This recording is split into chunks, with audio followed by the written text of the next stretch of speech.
गिद्ध गुस्सा में आके बोला, अरे बोले ओ मानवल तुम कहाँ छुप रहे हो, बोले मेरे सामने आओ, बोले अगर कहीं मुझे गुस्सा आया ना तो मैं अपनी चोंच से बोले तुम दोनों की दोनों आंख फोड़ डालूंगा। बोले मेरे भाई लिंगो जंगो ने ये बात सुना तो घबरा गए।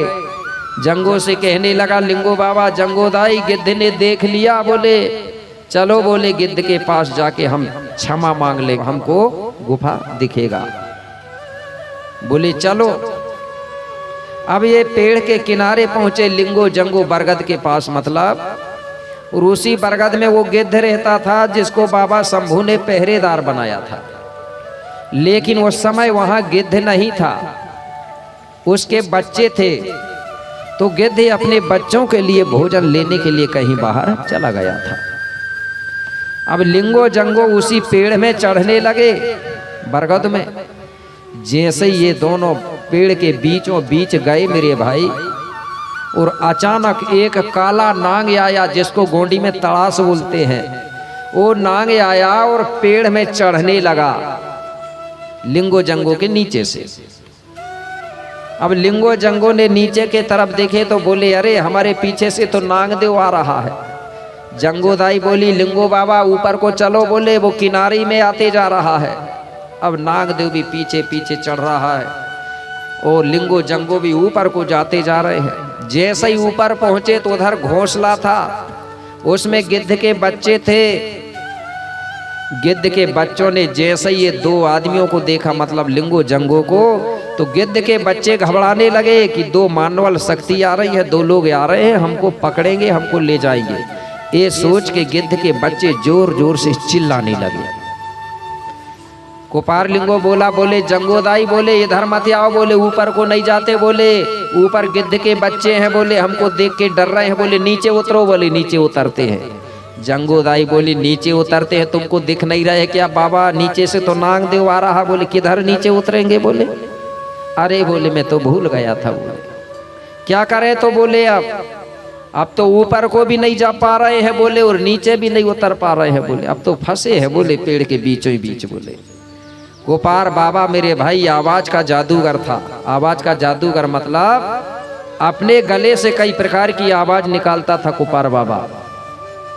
और आज भी बहुत से लोग हैं, गोपार बाबा जिस जानवर को भी बुलाना है तो उसी जानवर की आवाज लगा देता था, वो जानवर आ जाता था। और बाबा शंभू भी आवाज का जादूगर था, वो जो जानवर बुलाना है उसका आवाज लगा देता था। जैसा सपेरा होते हैं ना सर्प पकड़ने वाले, वो उसकी आवाज लगाते हैं तो सर्प आ जाते हैं, आते हैं ना। तो गोपार बाबा ने अपने गले से इतनी खतरनाक आवाज निकाला कि वो आवाज निकल करके और ये 5 खंड धरती में गूंज गई।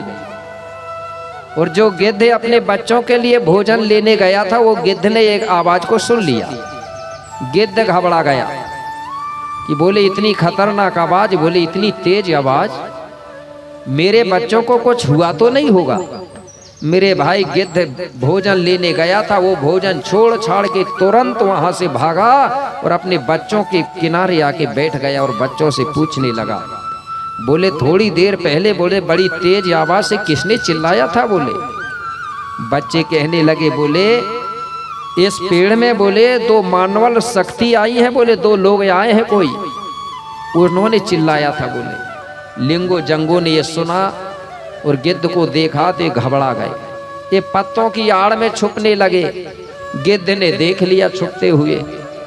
गिद्ध गुस्सा में आके बोला, अरे बोले ओ मानवल तुम कहाँ छुप रहे हो? बोले मेरे सामने आओ। बोले अगर कहीं मुझे गुस्सा आया ना तो मैं अपनी चोंच से बोले तुम दोनों की दोनों आंख फोड़ डालूंगा। बोले मेरे भाई लिंगो जंगो ने ये बात सुना तो घबरा गए।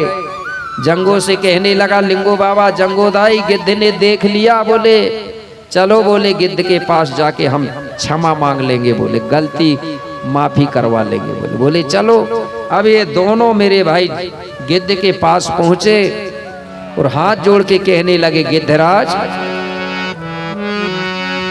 कि हे गरुड़पति, हे गरुड़पति हम दोनों तरफ से कि धर्म संकट में पड़ गए और यही कारण से हमने ही आज जोर जोर से चिल्लाए।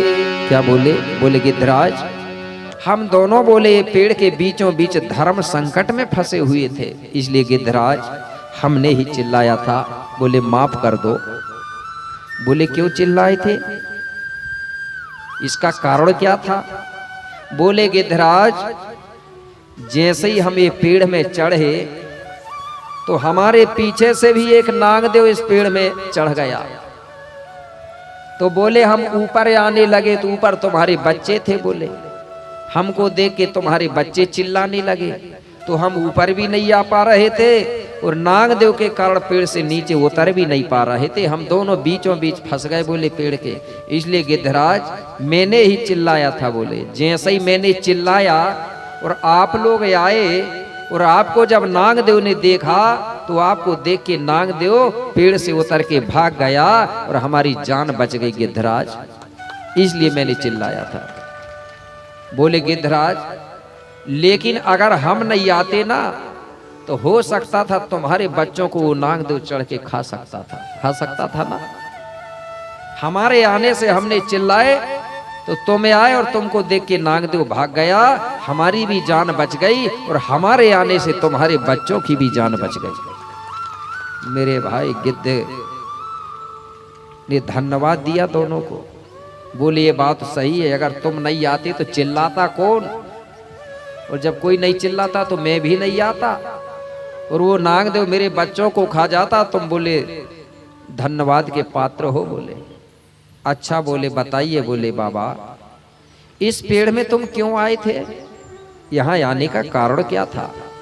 बोले गिद्धराज, हमने सुना है यहीं कहीं आसपास कोई गुफा में बोले बाबा शंभू भोलेनाथ ने बोले कलियादाई के 33 करोड़ बच्चों को बंद किया है कोई गुफा में। क्या बोले?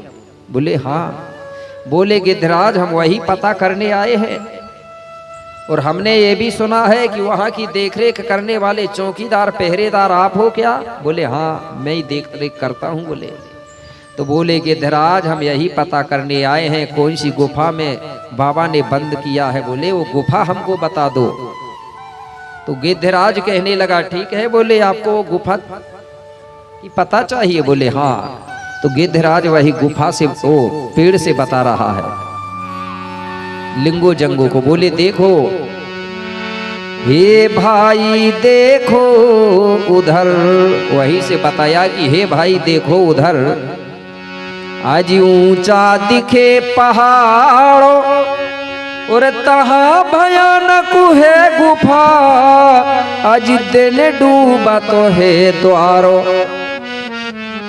क्या बोले? देखो बोले जो बहुत ऊंची पहाड़ी दिख रही है उसी पहाड़ी के नीचे तरफ भयंकर बड़ा गुफा दिख रहा है, जिस गुफा के दरवाजा पे बहुत बड़ा पत्थर रखा है और जिसका दरवाजा दिन डूबत के तरफ है, उसी गुफा में बाबा शंभू ने 33 करोड़ बच्चों को बंद किया है। इस प्रकार से उसने गुफा को बता दिया। जब इस प्रकार बताया तो कहने लगा कुपार बाबा। बोले ठीक है गिद्धराज, हम यही पता करने आए थे। तो बोले ठीक है, अब हम जा रहे हैं। गिद्धराज कहने लगा अरे बोले ये तो बताओ, बोले तुम पता करके क्या करोगे? बोले गिद्धराज, हम वो 33 करोड़ बच्चों को गुफा से निकालेंगे, मुक्त करेंगे। बोले आप? बोले हाँ, हम निकालेंगे। गिद्धराज कहने लगा असंभव, ये काम तुमसे नहीं हो पाएगा। बोले क्यों? अरे बोले वो 33 बच्चों को वही निकाल सकता है जो संगीत यज्ञ हो, जिसको गीत गाना आता हो, बाजा बजाना आता हो। वो साधारण आदमी नहीं निकाल पाएगा। तो कुपार बाबा कहने लगा गिद्धराज, मैं भी संगीतज्ञ हूँ, मैंने भी पूरी संगीत विद्या सीखा हूँ। तो बोले किसके पास सीखे हो? बोले मेरे गुरुजी के पास। बोले आपके गुरुजी कौन है? तो मेरे भाई मैं जानना चाहता हूं कि कोपार बाबा जो है उसको संगीत सिखाने वाला गुरु कौन है? जिसको अगर मालूम हो, चाहे मातृशक्ति पितृशक्ति, एक बार हाथ उठा के बताना किसको मालूम है कोपार बाबा को संगीत सिखाने वाला गुरु। सब जीरो हो रहा है मेरे भाई, मतलब नहीं निकल रहा है, मेरा निकल रहा है ना आपका निकल रहा है। ऐसा लग रहा है कि पैसा ही बर्बाद हो रहा है। ठीक है ना? मैंने इसलिए शुरू दिन बोला था डायरी पेन लेके आना, डायरी पेन लेके आना। ज़्यादा खर्चा नहीं था, 10 रुपये की डायरी, 10 रुपये का पेन और 40 रुपये की राशि आती है। ठीक है ना? कमी नहीं कर सके दूसरी चीज़ों में, लेकिन डायरी नहीं ला सके। पढ़े लिखे हैं ना सभी लोग। अरे ज़्यादा नहीं पढ़े होंगे तो लिखते तो बनता होगा ना। ये समय बार बार मिलेगा क्या? एक तो हमारे लोगों को पुस्तक पढ़ने के टाइम नहीं मिलता, तो कम से कम ये मंच के माध्यम से आपको जानकारी मिलती है, तो लिखना चाहिए कि नहीं लिखना चाहिए? किस लिए हो रहा है ये कार्यक्रम आप ही लोग विचार करो। मनोरंजन के लिए? क्या मतलब रहेगा? मैं जाऊंगा तो फिर तो तुरंत भूल जाओगे ना। चाइना बैटरी बन गए, आपके पास उतना तो हो नहीं याददाश्त की याद रहे, तुरंत उतरता है, डिस्चार्ज हो जाते हो तुरंत, होते हो ना। ऐसा नहीं कि चार्ज भी